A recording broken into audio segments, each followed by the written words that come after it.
जब ये महादेव की पूजा करते हैं तो शिवलिंग पर जल क्यों चढ़ाते हैं? इसके पीछे का कोई साइंटिफिक रीजन है या फिर ये एक परंपरा या मान्यता ही है? आज हम देखेंगे कि कैसे जापान ने अमेरिका को वर्ल्ड वॉर 2 में बुद्धू बनाया था। क्या आपके मन में भी ये सवाल आया है कि अंडा तो बंद होता है, फिर भी चूजे को ऑक्सीजन कहाँ से मिलती है, वो जिंदा कैसे रहता है? आपने घरों में साधारण बल्ब, सीएफएल और एलईडी देखा होगा, लेकिन क्या आप जानते हैं कि इन तीनों में एक चीज का क्या डिफरेंस होता है? ऑपरेशन करने के बाद टाका लगाने के लिए कौन से धागे का उपयोग किया जाता है? तो भाई लोग, कैसे हैं आप सब लोग? आज इस वीडियो में ऐसे ही कुछ गजब के फैक्ट्स आप जानने वाले हैं जिनके बारे में आपने कभी सोचा नहीं होगा। तो आपको पता है, अगर आप चैनल पे नए हैं तो जल्दी से जाके सब्सक्राइब कर लीजिए। सब्सक्राइब का रेड कलर का बटन होगा, उसे क्लिक कर लीजिए ताकि आपको आने वाली वीडियोस की लेटेस्ट नोटिफिकेशन आपको सबसे पहले मिले। तो चलिए बिना टाइम वेस्ट की वीडियो को स्टार्ट करते हैं। फैक्ट नंबर 10, क्या आपके मन में भी ये सवाल आया है कि जो शू लेसेस होते हैं उसके आगे के जो प्लास्टिक का पार्ट होता है उसे क्या कहते हैं? आखिरकार इसका क्या काम होता है? आपको ये जानकर हैरानी होगी कि इस प्लास्टिक के लॉक को एक खास नाम दिया गया है। इसे एगलेट कहते हैं। इसका मतलब है कोई सुई या पिन जैसी नुकीली चीज। 12वीं शताब्दी में सबसे पहली बार शूज लेसेस का प्रयोग किया गया था। फैक्ट नंबर 9, शिवलिंग पर जल क्यों चढ़ाया जाता है? इसके पीछे का ये रीज़न है कि इससे वहाँ पर मौजूद जो नेगेटिव एनर्जी होती है वो ख़त्म हो जाती है। जैसा कि कहते हैं कि शिव ने विषपान किया था, जिससे उनका जो मस्तक था वो गर्म हो गया था, जिसे देवताओं ने उनके सिर पर जल डालकर शीतल किया था। फैक्ट नंबर 8, अगर किसी युद्ध में कोई हार जाए तो उसे बहुत गुस्सा आता है, लेकिन अगर किसी युद्ध में उसे धोखा दिया जाए तो कुछ और भी ज़्यादा गुस्सा आता है। कुछ इसी तरह जापान ने अमेरिका के साथ किया था। जापान की सरकार ने अमेरिका को नुकसान पहुंचाने और ख़ुद को बचाने के लिए खाली खेतों और मैदानों में फाइटर प्लेन के नकली मॉडल बनाकर रख दिए थे और अमेरिका उन पर ही बार बार अटैक करता था। इससे अमेरिका को काफ़ी ज़्यादा नुकसान हुआ था। कुछ इस प्रकार जापान ने अमेरिका को वर्ल्ड वॉर 2 में बुद्धू बनाया। नंबर 7, क्या आपने सोचा है कि जो मुर्गी होती है उसके अंडे में जो चूजे निकलते हैं उनको ऑक्सीजन कहाँ से मिलती है? तो आइए जानते हैं। बल्कि हर लिविंग बीइंग के लिए ऑक्सीजन की ज़रूरत होती है, तो उनको ऑक्सीजन कहाँ से मिलती है? दरअसल बात कुछ ऐसी है कि जो अंडा यानी कि जो शेल होता है उसमें बहुत सी मेम्ब्रेन मौजूद होती हैं, जिसे बहुत से ऐसे छोटे छोटे पोर्स होते हैं जिनको हम एयर सेल्स कहते हैं।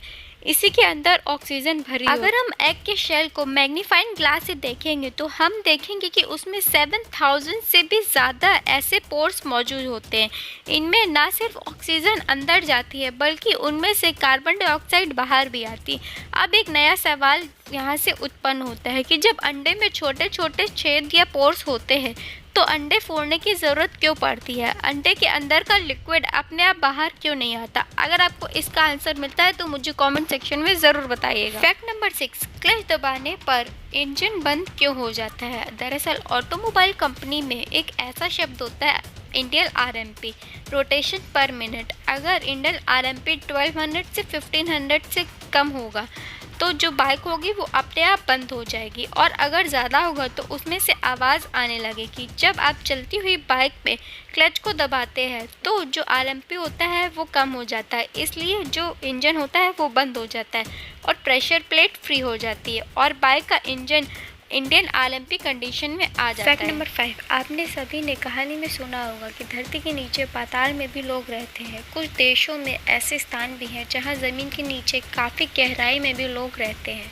परंतु क्या आप जानते हैं कि दुनिया में एक ऐसा देश है जहां समुद्र तल से 125 मीटर नीचे बसा हुआ। आपको जानकर हैरानी होगी कि इस देश के नालों में ज्वालामुखी का लावा बहता है। इसे दुनिया का सबसे गर्म देश कहा जाता है क्योंकि यहाँ पानी ज़मीन पर गिरते ही भाप बनकर उड़ जाता है। उसके बावजूद इसके यहाँ हमारे जैसे लोग रहते हैं और दुनिया के लोग इस देश में घूमने के लिए भी आते हैं। ये देश अफ्रीका में स्थित है। इसका नाम इथोपिया है और इसे डैनियल डिप्रेशन भी कहते हैं। फैक्ट नंबर 4, आपने एलईडी बल्ब और सीएफएल देखा होगा, लेकिन आप इन सब के बारे में उनके डिफरेंस नहीं जानते हैं। एलईडी बल्ब और सीएफएल के मुकाबले बहुत कम एनर्जी यूज़ करता है और वहीं CFL LED के मुकाबले 80% ज़्यादा एनर्जी यूज़ करता है।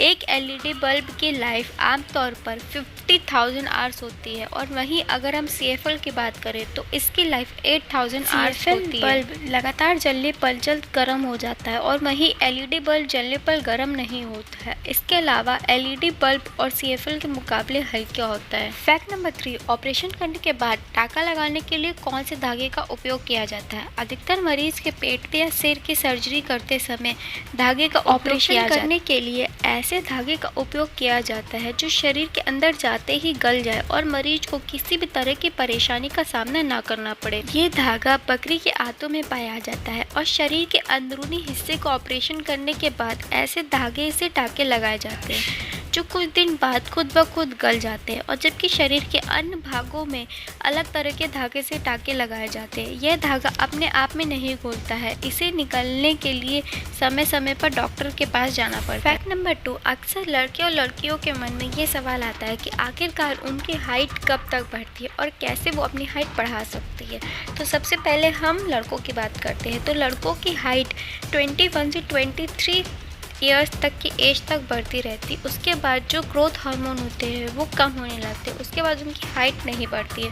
वहीं अगर हम बात करें लड़कियों की, तो लड़कियों की हाइट, जिनकी हाइट छोटी होती है वो काफ़ी ज़्यादा क्यूट और अच्छी मानी जाती है। तो लड़कियों की हाइट 18 से 21 साल तक की बढ़ती है और उसके बाद लड़कियों के भी ग्रोथ हार्मोन्स कम होने लगते हैं। फैक्ट नंबर 1, पेट्रोल पंप वाले कैसे पेट्रोल को चोरी कर लेते हैं? अगर गौर से देखा जाए तो हमारे देश में ऐसे कई तरह की चीज़ों में पैसे कमाने की ट्रिक अपनाते हैं। वैसे तो हमारे देश में अभी तक पेट्रोल पंप पर चोरी पकड़ने की टेक्निक को विकसित नहीं किया गया है, जिसके चलते बहुत से ऐसे पेट्रोल पंप है जो तेल भरवाने वाले ग्राहकों को 5% तक चूना लगाया जा रहा है। वित्त डिपार्टमेंट द्वारा जांच के दौरान में यह सामने आया कि जो चोरी के दौरान ग्राहकों को 1 लीटर में केवल 900 ग्राम पेट्रोल दिया जा रहा है। साथ ही बताया जा रहा है कि इस तरह की चोरी में भ्रष्टाचारी एक खास तरीका का सॉफ्टवेयर इस्तेमाल करते हैं। इनमें से डिस्प्ले यूनिट पर सही दिखाता है लेकिन तेल कम डाला जाता है। और आपको ये जानकर हैरानी होगी कि इस सॉफ्टवेयर की कीमत 50,000 रुपीज़ है। तो आप भी अगर चोरी के मामले में बचना चाहते हैं तो पेट्रोल पंप पर ध्यान से उसकी यूनिट चेक करेगा। दोस्तों, फैक्ट आपको कैसे लगे मुझे कमेंट सेक्शन में ज़रूर बताइएगा और अगर आपको वीडियो अच्छी लगी हो तो लाइक, शेयर और सब्सक्राइब ज़रूर करेगा और चैनल पर पहली बार आए तो सब्सक्राइब करना ना भूलेगा और हमें इंस्टाग्राम पर भी ज़रूर फॉलो करेगा। उसकी लिंक डिस्क्रिप्शन बॉक्स में हमने डाल दिया। Thanks for watching, bye bye, take care.